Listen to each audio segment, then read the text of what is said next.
नमस्कार, KP news 24x7 में मैं प्राप्ति आपका स्वागत करती हूं। आइए देखते हैं इस वक्त के मुख्य समाचार।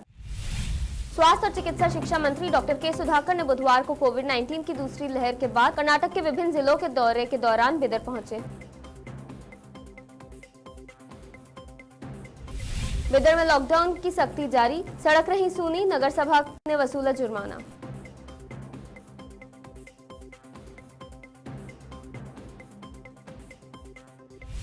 कर्नाटक में 18 साल से अधिक उम्र वालों को टीके में लगेगी देर, मंत्री सुधाकर ने कहा।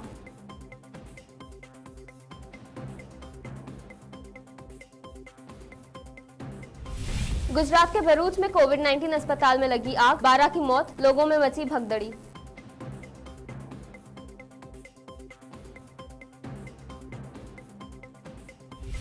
चीन के राष्ट्रपति ने मदद के लिए पीएम मोदी को भेजा संदेश, पाकिस्तान ने दोहराई पेशकश।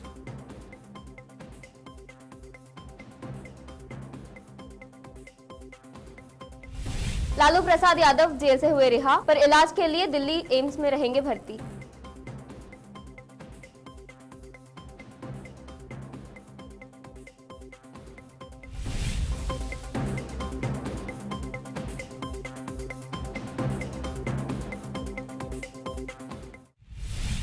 अब समाचार विस्तार से। मंत्री डॉक्टर के सुधाकर ने ब्रिम्स अस्पताल के विभिन्न वार्डों का दौरा किया और वार्डों की अव्यवस्था को देखकर नाराजगी जताई। वार्डों और आईसीयू में सेवारत डॉक्टरों और कर्मचारियों पर नाराजगी व्यक्त की, जिन्हें उचित पीपीई किट नहीं दी गई थी। इस पर मंत्री ने अधिकारियों को आड़े हाथ लिया और जिला पंचायत सीईओ जाहिरा नसीम को मामले की जांच करके रिपोर्ट देने के निर्देश दिए हैं। इसके बाद मंत्री सुधाकर ने ब्रिम्स अस्पताल के चिकित्सा विज्ञान संस्थान के संकाय अस्पताल में टीचिंग स्टाफ और कर्मचारियों के साथ एक बैठक कर लंबी चर्चा की। मंत्री ने अस्पताल में कर्मचारियों के अपर्याप्त उपयोग पर नाराजगी व्यक्त की। मंत्री ने खेद व्यक्त किया कि अस्पताल में 700 से अधिक कर्मचारी थे और कोविड उपचार का उपयोग करने के लिए नियुक्त किए गए कर्मचारी ठीक से जानकारी प्रदान करने में विफल रहे। मंत्री ने कहा कि रात के समय डॉक्टर और कर्मियों के गैर मौजूद रहने की शिकायत मिली है। उन्होंने कहा, महामारी के प्रसार को रोकने के लिए अपना कर्तव्य समझकर काम करना चाहिए।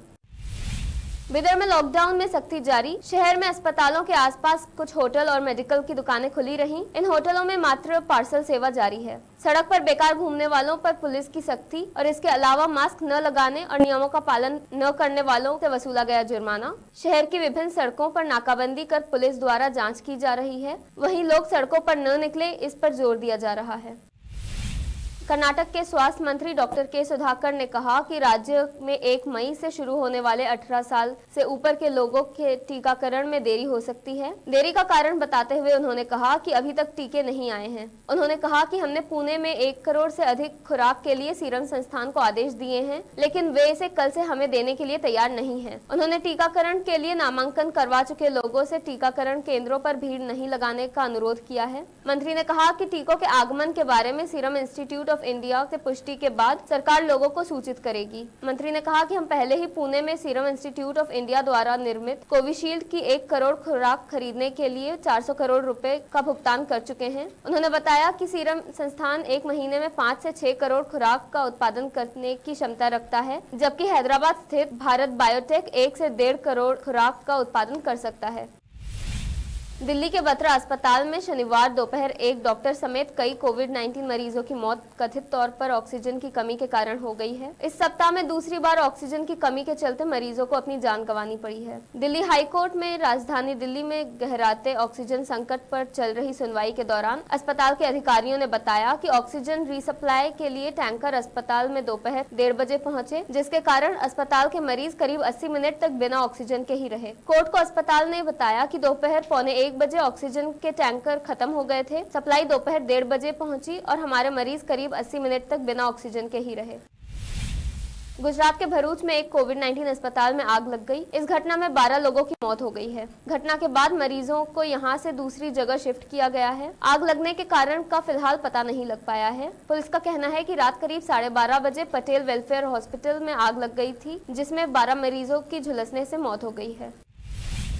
महामारी से बुरी तरह जूझ रहे भारत के लिए पड़ोसी देश चीन ने मदद की पेशकश की है। इसी बीच पाकिस्तान ने भी राहत सामग्री देने की पेशकश दोहराई है।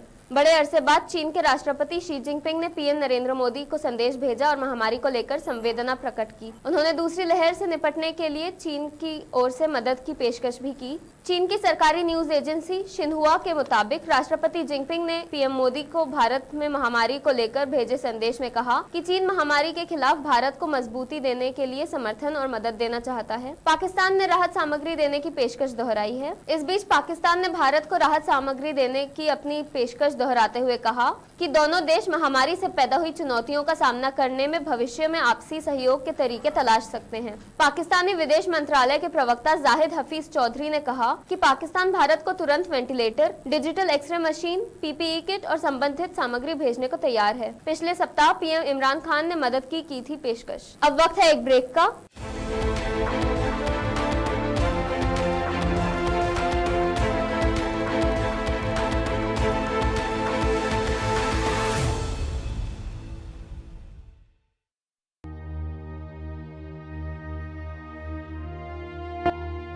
कोरोना महामारी का जानलेवा प्रकोप है जारी। हर तरफ कोरोना के मामले बढ़ रहे हैं। ऐसे में हमें खुद को और हमारे अपनों को कोरोना संक्रमण से बचाना है। यह हमारी, आपकी और हम सब की जिम्मेदारी है। इन हालात पर गुलजार साहब की कुछ पंक्तियां याद आ रही हैं। बेवजह घर से निकलने की जरूरत क्या है, मौत से आंखें मिलाने की जरूरत क्या है। सबको मालूम है बाहर की हवा है कातिल, यूं ही कातिल से उलझने की जरूरत क्या है। जिंदगी एक नेमत है, उसे संभाल के रखो, कब्रगाहों को सजाने की जरूरत क्या है। दिल बहलाने के लिए घर में वजह है काफी, यूं ही गलियों में भटकने की जरूरत क्या है। केपी न्यूज 24/7 के परिवार की ओर से आप सभी से विनम्र निवेदन है कि बिना कारण बाहर ना निकलिए, 2 गज दूरी का पालन कीजिए, मास्क सैनिटाइजर का उपयोग कीजिए और सरकार द्वारा दिए गए नियमों का पालन कीजिए। घर में रहिए, सुरक्षित रहिए।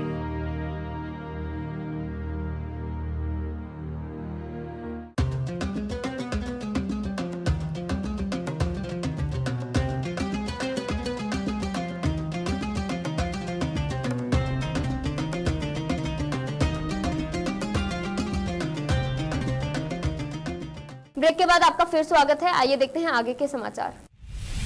आखिरकार RJD supremo Lalu Prasad Yadav jail से रिहा हो गए हैं। वह चारा घोटाले से जुड़े एक मामले में दिसंबर 2017 से सजा काट रहे थे। अब लालू कैद से आजाद हैं, लेकिन परिवार ने उन्हें फिलहाल दिल्ली एम्स में ही रखने का फैसला लिया है। उनकी तबीयत खराब है, डॉक्टरों की सलाह पर ही उन्हें अस्पताल से बाहर लाया जाएगा। लंबी लड़ाई और कोर्ट कचहरी के बाद RJD supremo Lalu Prasad Yadav jail से रिहा हो गए हैं। हाईकोर्ट से जमानत मिलने के 12 दिन बाद लालू प्रसाद यादव जेल से बाहर निकले हैं।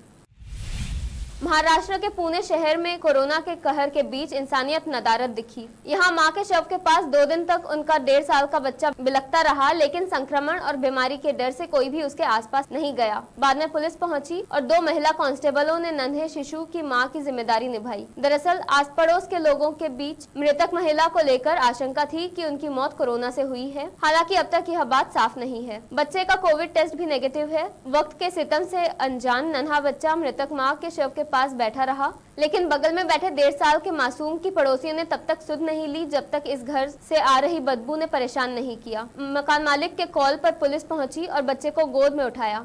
पिंपरी चिंचवड़ पुलिस की महिला कांस्टेबल सुशीला गभाले और रेखा वजे ने मां की जिम्मेदारी खुद निभाई। दिल्ली की तिहाड़ जेल में आरजेडी नेता शहाबुद्दीन की कोरोना से मौत। इस बात की जानकारी जेल के डीजी ने दी है। कोरोना के संक्रमण से शहाबुद्दीन को अस्पताल में भर्ती किया गया था, जहां उनकी इलाज के दौरान मौत हो गई। शहाबुद्दीन हत्या के मामले में दिल्ली के तिहाड़ जेल में सजा काट रहा था। शहाबुद्दीन के परिजन और समर्थक इलाज में लापरवाही बरतने का आरोप लगा रहे हैं। आखिर में फिर एक बार देखते हैं मुख्य समाचार। स्वास्थ्य और चिकित्सा शिक्षा मंत्री डॉक्टर के सुधाकर ने बुधवार को कोविड-19 की दूसरी लहर के बाद कर्नाटक के विभिन्न जिलों के दौरे के दौरान बिदर पहुंचे। बिदर में लॉकडाउन की सख्ती जारी, सड़क रही सूनी, नगर सभा ने वसूला जुर्माना।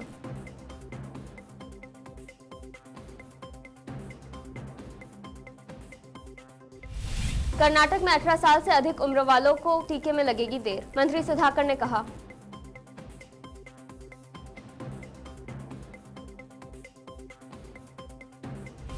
गुजरात के भरूच में कोविड-19 अस्पताल में लगी आग, 12 की मौत, लोगों में मची भगदड़ी।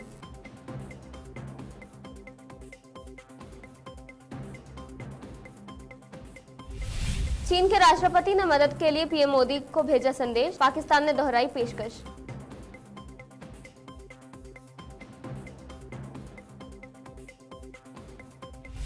लालू प्रसाद यादव जेल से हुए रिहा, पर इलाज के लिए दिल्ली एम्स में रहेंगे भर्ती।